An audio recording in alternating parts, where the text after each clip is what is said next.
I think we'll see another interim title.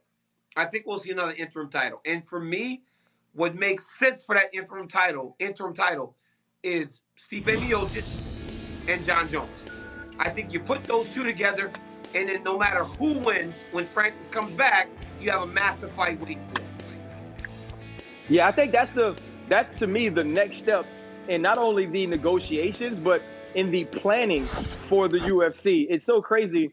During one of our breaks, we were talking about WWE storytelling, and Yes. Dana White's going to have to do a little bit of storytelling here while Francis Ngannou heals up, because we have been waiting on Jon Jones. There's anticipation to see what he will be like at the heavyweight in the heavyweight division. And you have a guy like Stipe Miocic who really isn't getting the respect you would think a former champ or the greatest heavyweight champ in UFC history should get. That's a massive fight to make. And if you make that fight, the winner of that immediately becomes the number one contender. And even if Francis is out for an extended period of time, when a guy like Ciryl Gane, who was 10-0, loses to Francis Ngannou, the hopes are that he continues to progress, that he continues to get better, and he fights for a championship again. So that's a fight with Stipe or the winner of Jon Jones. You can have that for an interim title. Now someone else walks in with the belt. Or do you think the fear of Ciryl Gane beating one of those two men would make you hold that fight off to not have that rematch immediately between Ciryl and Francis Ngannou? I just saw that Curtis Blades called out Ciryl Gane. Well, of course you did, Curtis. You're the best wrestler in the division. And we saw Francis. You just saw Francis, Gane, right? So it's like he's like, yo, I want to fight Ciryl Gane. Nobody was calling out Ciryl Gane before this fight.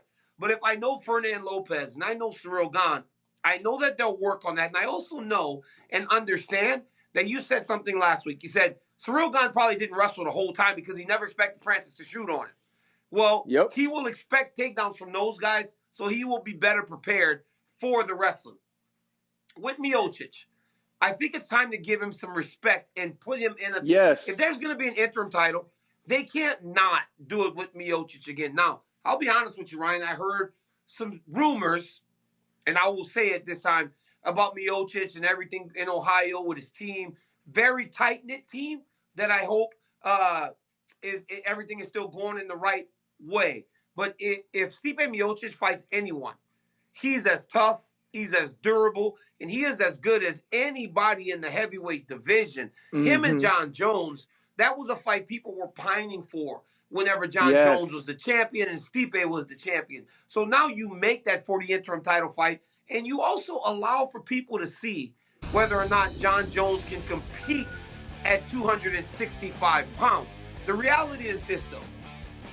If Jon Jones fights at heavyweight, you want a belt on the line. You don't want him just fighting. I used to think that, put him against Curtis Blades or somebody else. No. You put him in the fight where if he wins, the end visual is a belt getting strapped on him, even if it's an interim title, because then it just elevates the next fight. So I think Stipe Jones is the fight to make, and I can see a world where Ciryl Gane fights against Curtis Blades. The heavyweight division is interesting right now, and the champion being away really doesn't hurt it all that much. It's extremely interesting, and I think another point with the Jon Jones having a belt on the line when he fights is this. You don't want to waste a Jon Jones outing from a money perspective. If Jon Jones fights Curtis Blades, it'll be a deal, right? People will pay attention to it. But if he loses that, then you never get the Stipe fight with the interim belt on the line, a Ciryl Gane fight, a Francis Ngannou fight, because now the mystique of Jon Jones has gone away. At heavyweight has been seen. And that's the biggest thing about Jones at heavyweight, Ryan, is that it's always wondering what if. I mean, this has been what if since 2012. What if Jones fights at heavyweight? You don't want to waste that what if and give an answer to what would happen without the gold or some portion of the gold on the line at the end of it. It's too risky. It's just too risky, especially with the way he looked in his last couple fights, RC, and going up in weight.